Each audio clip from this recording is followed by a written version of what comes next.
Next on the Big 2 News Update, thousands of fans turned out at Midland Memorial Stadium tonight for the Lee Permian shootout. Football fever was rampant at the Odessa and Midland high schools today. The mood is more serious in Houston, where a woman is holding her baby at knife point. Skip has all your high school football scores. And Jay Gordon has your weekend weather. The Big 2 News Update is next. IDTV, Midland, Odessa.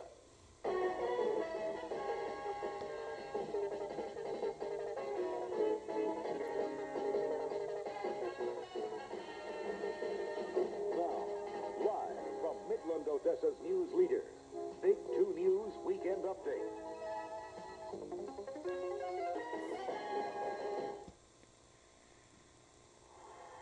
High School District 4-5A honors were decided tonight in the Permian Basin. When the clock ran out, the Permian Panthers had won the bragging rights to the district title. It was Permian 17, Midland Lee 13. Tonight's game between Odessa Permian and Midland Lee was the high point of the season. It's hard to describe the flavor and excitement of West Texas football. However, tonight we sent Big 2 Scott Wieditz out to capture that spirit. Unfortunately, he didn't have a ticket. Sorry, you don't have a ticket. Can't get in. Well, I don't have a ticket, but I got to cover this game. Is it okay if I get in with me and my camera? Can't get in. Well, you know who I am? Never seen you before. Never seen me before. Well, I'm Scott Wieditz with Channel 2. I really need to get in to cover this game. Sorry, can't get in without a ticket. Oh, man, I don't think I'm going to be able to get it done here, Spencer. Spencer, where are you going? Spencer, where are you going? Stay here. Okay, so I didn't have a ticket. Next best thing, jump the fence. And bingo, here it is, the game everyone's talking about. No doubt about it, the fans here are excited. I think probably one of the biggest for them was the first time we beat them about 4 years ago. They really got caught off guard. They didn't have any idea we could kick their pants over there in their own stadium. Neither did they think they could the next year and the next. And I don't think they think it tonight. Is it everything it's cracked up to be? Sure he is. This is West Texas football. Yeah, I've heard it before. I'm beginning to think everybody's more interested in what's happening on the field. What this story needs is more controversy. Let's see what I can stir up. Hey, I was talking to some of the Lee fans over there, and they said they had to pay $2 less for their tickets than you guys. They did. Well, that's not fair. No, that's all right. We're going to give them $2 more for their than what we going to get. Hey, that was a good smoke screen. Let's try this. What do you have to say about the Lee fans over there? They're loud. Are they? Yeah. I hear Mo here. They told me to tell you guys that they paid $2 less for their tickets than you had to. Well, I guess that's a good deal. Speaking of good deal, what about those end zone seats? Well, the view's kind of lousy, but hey, who cares? At least we're at the game. I finally got a great seat here. I'm watching the game. It looks like you can't get in with that ticket. Well, I'm sorry. Hey, okay. See you later. Oh, my gosh. Well, the spirit at all four of Midland Odessa high schools was high for tonight's game. And, of course, district honors were at stake for the Lee Permian fans. Not a game. It came down to the last play of the game, and that's the way that game is supposed to be. What a barn burner. And for the first time in 4 years, or actually 3 or 4 years, Permian has finally beaten Midland Lee, and I'm telling you something, they had to hold on to do it tonight. The Panthers win the District 4-5A football championship, and Permian did it tonight by beating Midland Lee 17-13 in front of a sellout crowd at Memorial Stadium, and we'll take you there. And you can see that fans on both sides were packed in, not an empty seat in the house. They said 15,000 fans were there. The place only holds 12,000. Opening kickoff, and watch what happens here. The ball comes down to Arve Villa, and he'll break it right up the middle. Now watch him. He'll finally be brought down by Ferris Scrambler, the Rebels running back at the 39-yard line. And here's a big play early in this game. Stoney Case going deep to Lloyd Hill. Now, he makes the catch, but yes, he did drop it, and a good call there by the official. Now, the Rebels did take over but couldn't move, but watch this punt by Jason Seaver, a boomer that ends up at the Permian 3-yard line. That turned out to be a 68-yard kick. Now, the Panthers did drive it out of there. A key third down play. Stoney Case to Lloyd Hill. Look at that catch. And a first down. And the quarter ended with no score. The Permian kept moving the ball. Stoney Case over the middle to Adrian Villa, and that is a first down. Then Case under pressure, throws to Hill, and you know he's going to hang on. 39-yard touchdown makes it 7-0 Permian on top. Now, late second quarter, Rebels on the move. Vince Henderson rolls left, fires it to John Baez. He takes it to the Permian 21-yard line, and from there, Henderson drops back and lofts it up top to Greg Rich. There is a lead touchdown, 7-6, because the extra point try was no good. The snap was bobbled, and you can see the play there in the back of the end zone.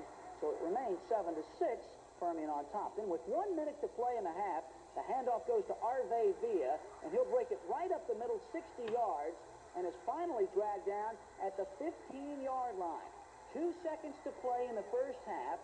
Clint Stewart comes in, boots a 30-yard field goal. It wasn't pretty, but it was good. Permian went to the locker room with a 10-6 lead.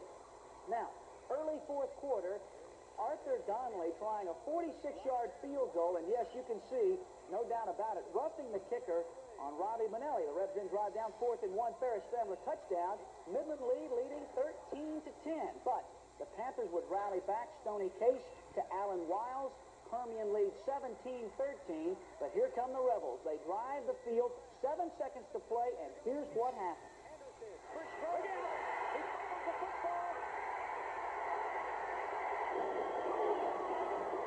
Golly, it was just a great feeling to beat them for the first time in 3 years, and I'm glad this is the team. This team's going all the way. Well, we're extremely proud of our young men. I think they played a great game between two great football teams tonight. Defense rose up when they had to there in the fourth quarter down the goal line, and it was just a tremendously exciting football game. It certainly was. Permian winning at 17-13. The Panthers win the district championship. The Rebels will finish as the second-place team, and, of course, both teams moving on to the state playoffs in 2 weeks. Well, at Ratliff Stadium tonight, the Odessa High Broncos are about to wrap up their season with a victory over the Midland High Bulldogs. The Broncos are leading by a score of 28-7 with just a few minutes to play. And, of course, Odessa High will finish all alone in third place in District 4-5A with an outstanding 6-3 record. Some highlights from Ratliff, and look at Kevin Skinner. 25-yard touchdown, and the Broncos had themselves the early 7-0 lead. Now, still in the first quarter, the flip back goes to Patrick Brown, but there is a fumble, and it is recovered by the Bulldogs. And from there, the Dogs will take it in. A 1-yard touchdown by Albert Ray ties the game at 7-7. But second quarter, watch Patrick Brown. Look at these moves.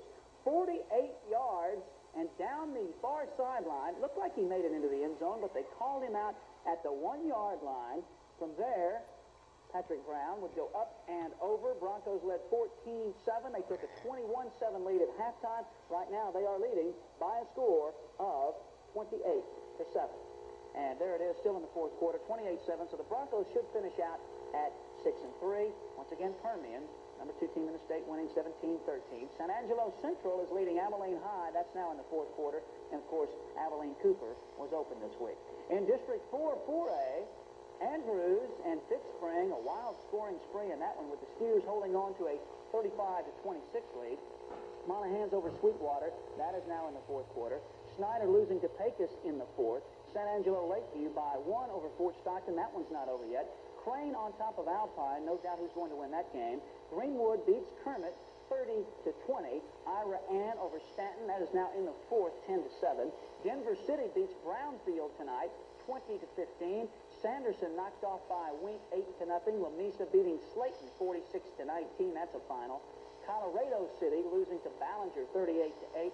That is in the fourth. And McCamey over Presidio 21-0. That's in the third. And of course, we'll update all of the scores plus more highlights tonight on the final score, which will run about 30 minutes after this newscast. In basketball, the Midland College Chaparrals won their consolation game today against Murray State College of Oklahoma. Highlights, and Chaps in white, Ron Johnson feeding Tim Owens, and Midland had themselves a 6-point lead, and they would increase that lead. Johnson to Keithus Hanks, the one-hander is good. Midland led by 10, but Murray State would keep it close at least for a while. Nice play inside of Terrence Watson. That cut the lead back to 6, but Midland College too strong down the stretch. Look at the passing here, and it finally goes inside to Kerwin Harris. Midland goes on to beat Murray State 92-70. The Chaps will play in the losers bracket championship game tomorrow afternoon at Chaparral Center. That will start at 2 o'clock. Other scores from the Chap Classic: South Plains over Cisco Junior College 88-75. Wilson Optical, the team that beat Midland last night in the first round, knocks off Dodge City of Kansas 73-68. And right now at halftime, the defending tournament champion Jacksonville team tied with Garden City of Kansas 44-44. The winner of that team will face Wilson Optical in the Shaft Classic Finals tomorrow night at 7 o'clock. The NBA season got underway tonight. The Lakers beat the Dallas Mavericks by a score of 102-94. Right now, the Houston Rockets are leading the Los Angeles Clippers 19-14. And a couple of baseball notes from this afternoon. The Cincinnati Reds have named their new manager. He is Lou Piniella, the former manager of the New York Yankees. And John McNamara, management in baseball a long time, is the new manager of the Cleveland Indians.